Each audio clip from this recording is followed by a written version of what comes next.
ನಮಸ್ತೆ ವೀಕ್ಷಕರೇ, ವಿಶೇಷ ಕಾರ್ಯಕ್ರಮಕ್ಕೆ ಸ್ವಾಗತ. ನಾನು ಪೂರ್ಣಿಮಾ. ಎಂದಿನಂತೆ ನಮ್ಮ ಧರ್ಮಸ್ಥಳದ ಸರಣಿಗಳು ಇವತ್ತು ಕೂಡ ಮುಂದುವರಿತಾ ಇದೆ. ಸರಣಿ ಅಂತ ಯಾಕೆ ಹೇಳ್ತಾ ಇದ್ದೀನಿ ಅಂತ ಹೇಳಿದ್ರೆ, ನಾವು ಆ ದಿನದ ಅಪ್ಡೇಟ್ ಏನೆಲ್ಲ ಆಗ್ತಾ ಇದೆ ಧರ್ಮಸ್ಥಳದಲ್ಲಿ, SIT ತನಿಖೆ ಯಾವ ರೀತಿ ನಡೀತಾ ಇದೆ, ತನಿಖೆಯಲ್ಲಿ ಯಾವೆಲ್ಲ ಸತ್ಯಾಸತ್ಯತೆಗಳು ಹೊರಗಡೆ ಬರ್ತಾ ಇದೆ, ಯಾರನ್ನ ವಶಕ್ಕೆ ಪಡ್ಕೊಂಡಿದ್ದಾರೆ, ಇನ್ನು ಯಾರೆಲ್ಲ ಸಿಕ್ಕಾಕೊಳ್ಳುವಂತಹ ಸಾಧ್ಯತೆಗಳಿದೆ, ಬಂಗ್ಲೆಗುಡ್ಡದಲ್ಲಿ ಇನ್ನೆಷ್ಟು ತಲೆಬುರುಡೆಗಳು ಪತ್ತೆಯಾಗಬಹುದು, ಎಲ್ಲದರ ಬಗ್ಗೆ ಪಿನ್ ಟು ಪಿನ್ ಮಾಹಿತಿಯನ್ನ ಕೊಡ್ತಾ ಹೋಗ್ತಾ ಇದ್ದೀವಿ. ಇವತ್ತು ಕೂಡ ಅಷ್ಟೇನೆ ಧರ್ಮಸ್ಥಳದ ಮುಂದುವರೆದ ಭಾಗ ಅಪ್ಡೇಟ್ ಏನೆಲ್ಲ ಆಗ್ತಾ ಇದೆ ಎಲ್ಲದರ ಬಗ್ಗೆ ಮಾಹಿತಿಯನ್ನ ಕೊಡ್ತಾರೆ ನಾಡಿನ ಹಿರಿಯ ಪತ್ರಕರ್ತರಾದಂತಹ ಶಶಿಧರ್ ಭಟ್ ಸರ್ ಅವರು. ಅವ್ರನ್ನ ಕಾರ್ಯಕ್ರಮಕ್ಕೆ ಸ್ವಾಗತ ಮಾಡೋಣ. ಸರ್, ಕಾರ್ಯಕ್ರಮಕ್ಕೆ ಸ್ವಾಗತ ತಮಗೆ. ಸರ್, ಧರ್ಮಸ್ಥಳದ ಸರಣಿ ಮುಂದುವರಿತಾ ಇದೆ. SIT ಯಾವ ರೀತಿ ಸರಣಿಯಾಗಿ ತನಿಖೆಯನ್ನ ಮಾಡ್ತಾ ಇದೆ, ಸಾಕಷ್ಟು ಜನರನ್ನ ವಶಕ್ಕೆ ಪಡೆದುಕೊಂಡು ಒಂದಷ್ಟು ಜನರನ್ನ ಬಂಧಿಸಲಾಗಿದೆ ಅನ್ನುವಂತಹ ಮಾಹಿತಿ ಆದರೆ ಕನ್ಫರ್ಮ್ ಆಗಿ ಗೊತ್ತಿಲ್ಲ. ಬಂಧನ ಆಗಿದೆಯಾ ಅಥವಾ ವಿಚಾರಣೆ ಮಾಡಿ ಬಿಡ್ತಾ ಇದ್ದಾರಾ, ಅದು SITನೇ ಹೇಳಬೇಕು. ಅದೆಲ್ಲದರ ನಡುವೆ ಈಗ ಬಂದಿರುವಂತಹ ಲೇಟೆಸ್ಟ್ ಮಾಹಿತಿ, 4 ಜನರ ಮೊಬೈಲನ್ನು ವಶಕ್ಕೆ ತೆಗೆದುಕೊಳ್ಳಲಾಗಿದೆ.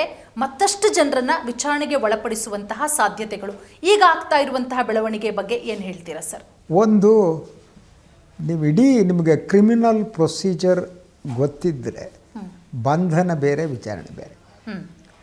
ಸೊ ಬಂಧನವನ್ನು ಮುಚ್ಚಿಡೋಕ್ಕಾಗಲ್ಲ. ಯಾರು ಬಂಧಿಸಿದ್ರೆ ತಕ್ಷಣ ಅವ್ರನ್ನ ನ್ಯಾಯಾಧೀಶನ ಮುಂದೆ ಹಾಜರುಪಡಿಸ್ಬೇಕು.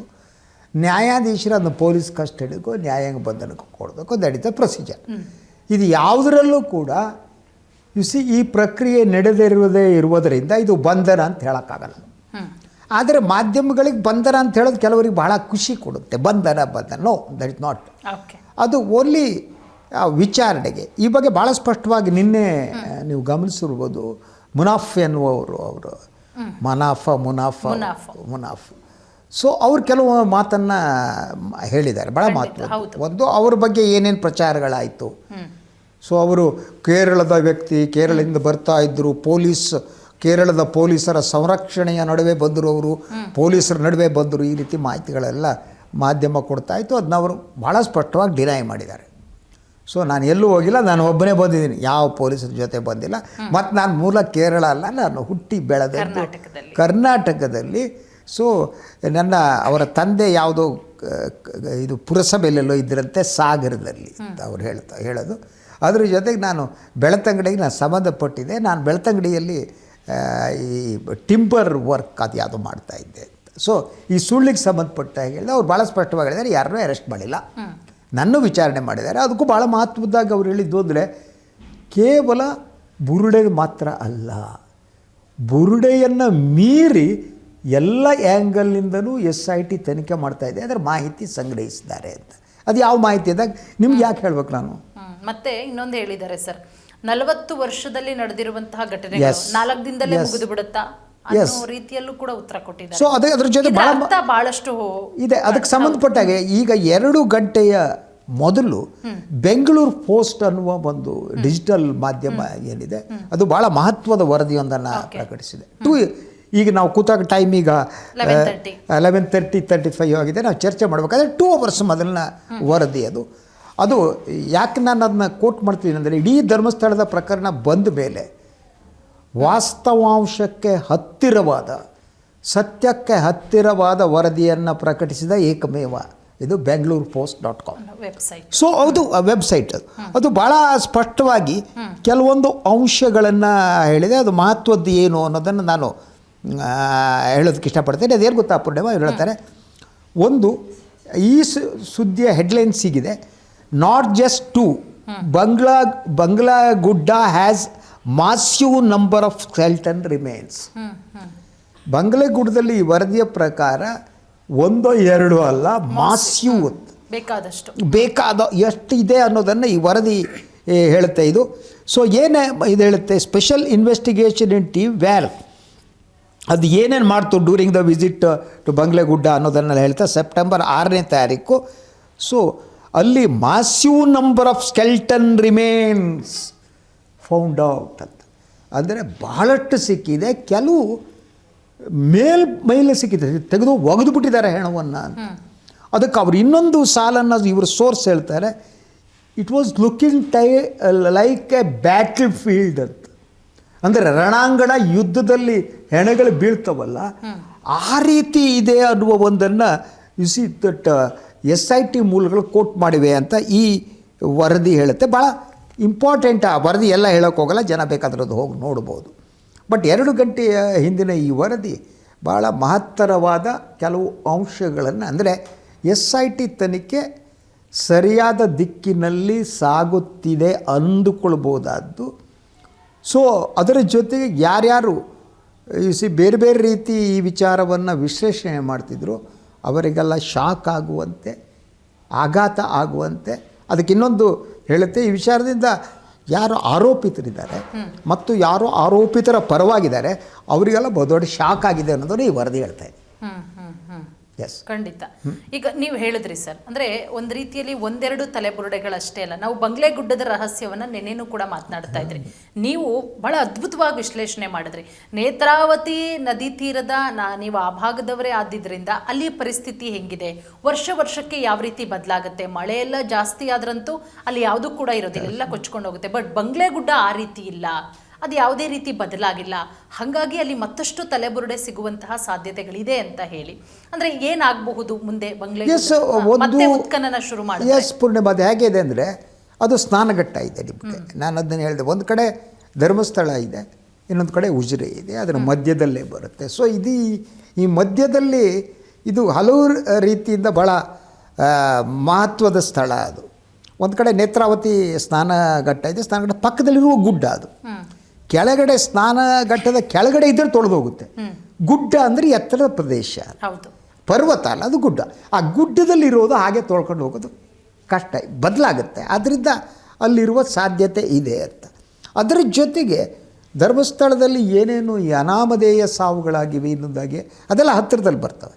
ಈ ಬಗಲಗುಡ್ಡ ಈ ಕಡೆ ಬರುತ್ತೆ, ಅದರ ಹತ್ತಿರನೇ ಅವರ ಧರ್ಮಸ್ಥಳದವರ ಪ್ರಕೃತಿ ಚಿಕಿತ್ಸಾ ಕೇಂದ್ರ, ಲೈಕ್ ದಟ್ ಸೌಜನ್ಯ ನಡೆದ ಜಾಗ ಹತ್ತಿರದಲ್ಲಿದೆ, ಅದೊಂದು ಪ್ರದೇಶ ಅಂತ.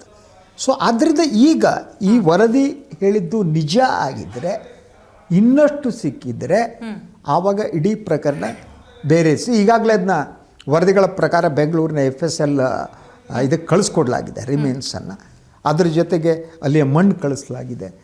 ಅದರ ವರದಿ ಬಂದ ಮೇಲೆ ನಿಜವಾದ ಸತ್ಯಾಂಶ ಏನು ಅಂತ ಗೊತ್ತಾಗುತ್ತೆ. ಇನ್ನೊಂದು ಅಂಶ ಭಾಳ ಸ್ಪಷ್ಟವಾಗಿ, ಏನು ಇದೆಲ್ಲ ಮಹಾಪವಿತ್ರವಾದದ್ದು ಧರ್ಮಸ್ಥಳ ಅನ್ನೋದು ಏನು ಈ ರೀತಿ ವಾದಗಳು ಮಾಡ್ತಿದ್ದಾರಲ್ವ.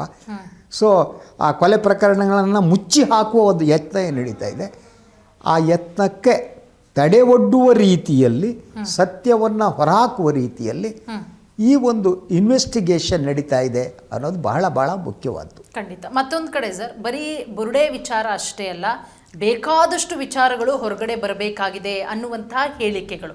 ಈಗ SIT ಒಂದಷ್ಟು ಜನರನ್ನು ವಿಚಾರಣೆ ಮಾಡಿದೆಯಲ್ಲ, ಆ ವಿಚಾರಣೆ ಮಾಡಿದವರು ಹೇಳ್ತಾ ಇದ್ದಾರೆ ಅನ್ನೋದು. ಅಂದರೆ ಇಲ್ಲಿ ಜನರಿಗೆ ಸಹಜವಾಗಿ ಒಂದಷ್ಟು ಪ್ರಶ್ನೆಗಳು ಮೂಡುತ್ತೆ. ಬುರುಡೆ ವಿಚಾರ ಅಲ್ಲ, ಮತ್ತಷ್ಟು ವಿಚಾರಗಳು ಹೊರಗಡೆ ಬರಬೇಕಾಗತ್ತೆ ಅನ್ನೋದು. ಏನು ವಿಚಾರಗಳಿರ್ಬೋದು, ಹೇಗೆ ಅಂತ ಹೇಳಿ? ಪೂರ್ಣಿಮಾ, ನಾವು ಚರ್ಚೆ ಮಾಡ್ತಾ ಬಂದ್ವಿ ನಾವು ಕಳೆದ ಕೆಲವು ದಿನಗಳಿಂದ.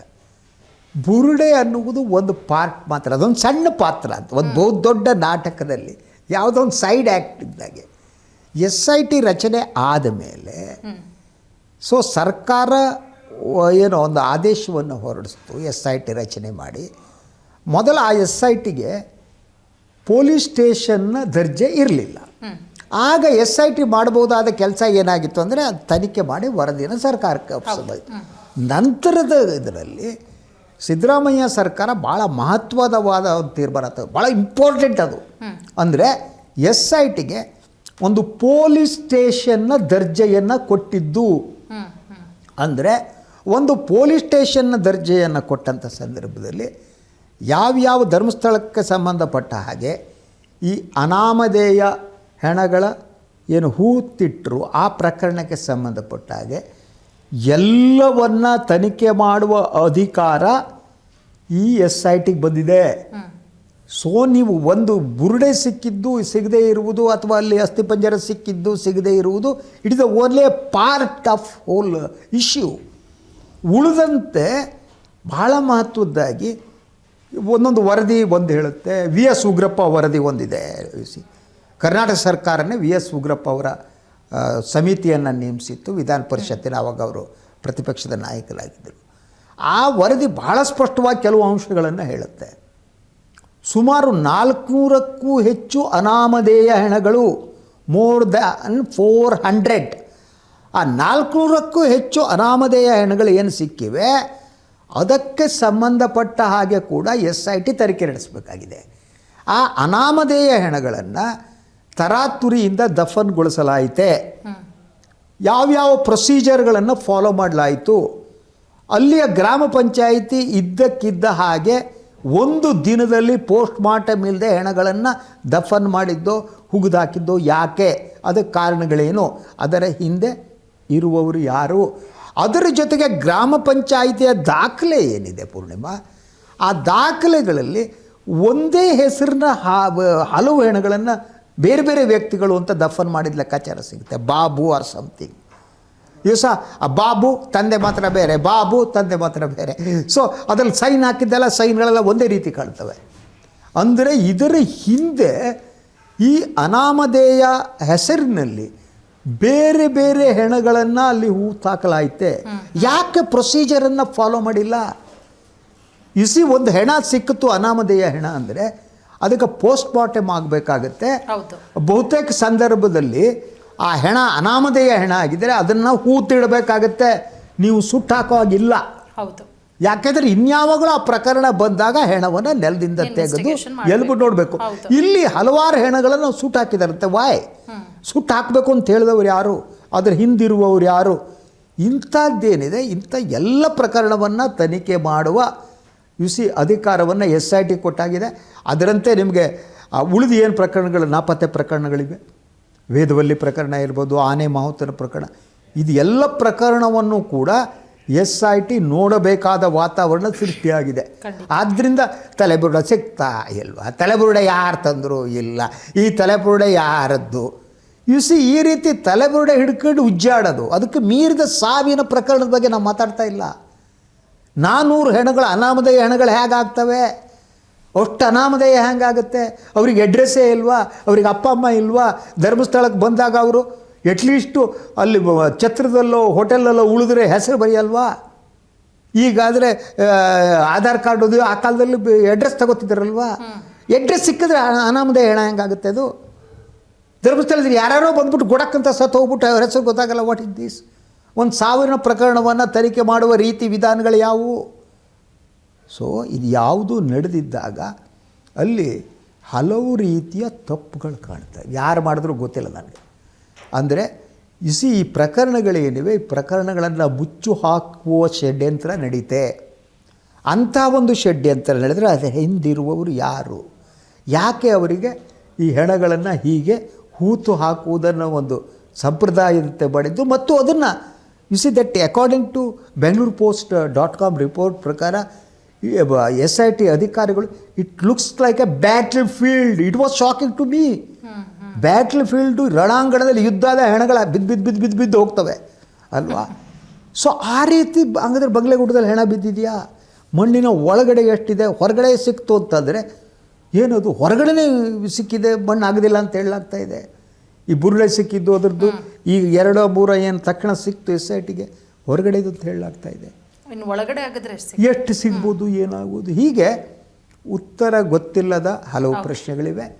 ಈ ಉತ್ತರ ಗೊತ್ತಿಲ್ಲದ ಪ್ರಶ್ನೆಗಳಿಗೆ ಉತ್ತರವನ್ನು ಹುಡುಕಬೇಕಾದ್ದು SITಯ ಜವಾಬ್ದಾರಿ, ಸರ್ಕಾರದ ಜವಾಬ್ದಾರಿ. ಯಾರ್ಯಾರೋ 400ಕ್ಕೂ ಹೆಚ್ಚು ಹೆಣಗಳು ಬಿದ್ದಿವೆ, ಅವರು ಇನ್ನೂ ಕೂಡ ಅನಾಮಧೇಯರಾಗಿ ಇರಕೂಡ್ದು. Okay sir. ಅವ್ರು ಯಾರು ಅನ್ನೋದು ಗೊತ್ತಾಗಬೇಕು, ಯಾಕೆ ಸತ್ರು ಅಂತ ಗೊತ್ತಾಗಬೇಕು, ಅದು ಹತ್ಯೆ ಅಂತ ಗೊತ್ತಾಗಬೇಕು, ಅತ್ಯಾಚಾರ ಅಂತ ಗೊತ್ತಾಗಬೇಕು, ಅತ್ಯಾಚಾರ ಮಾಡಿ ಹುಗಿದಾಕಲಾಗಿದೆಯಾ ಗೊತ್ತಾಗಬೇಕು. ಸತ್ಯ ಹೊರಗೆ ಬರಲೇಬೇಕು ಪೂರ್ಣಿಮಾ. ಖಂಡಿತ ಸರ್.